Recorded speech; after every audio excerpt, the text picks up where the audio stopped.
Hi, Dr. Stephen Goudy, pediatric ENT surgeon and chief medical officer of Dr. Knows Best. So as a pediatric ENT, I get asked a lot of different questions, and I'll go over some of the most common questions that I hear.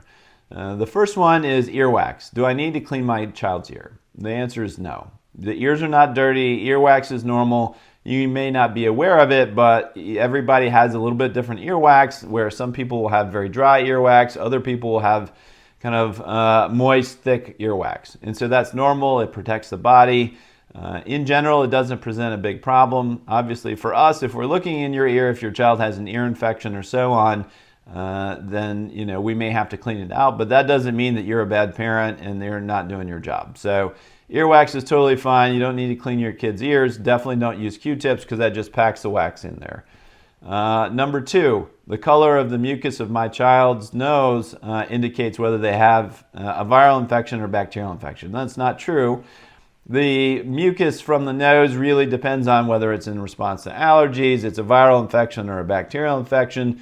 The way that we decide what's going on is really based on the symptoms that your child has, the appearance of the nose, and what you've tried kind of prior to coming into the office.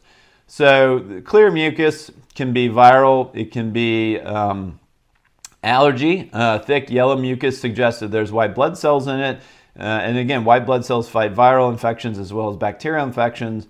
So the way we decide what to do next is based on the symptoms, how long they've been there, what you're doing. If you're trying to clean your child's nose with saline, is that working? Do they have headaches, fevers, and so on? Number three is that ear infections are related to sinus infections, or that an infection from the sinus jumps to the ear, or some other thing is causing my child's ear infection, such as giving them a bottle and all those kinds of things. The things that predispose a child to ear infections, obviously viral infections, because they just get everything stopped up. The ear drains from here to the back of the nose, so if the back of the nose is stopped up, then the ears aren't going to drain as well, and they may get an ear infection. Exposure to smoke is also a risk factor for ear infections, but ear infections are just incredibly common. So there's not really a whole lot of things that you're going to be able to modify that are going to reduce the likelihood of ear infections. I mean, obviously, if your child is having lots of other types of unusual infections, then you may need to have their immune system checked. But ear infections are very common. Typically, I will talk to the parents, and they also had ear infections and may have needed ear tubes as well. So I don't get terribly concerned about that.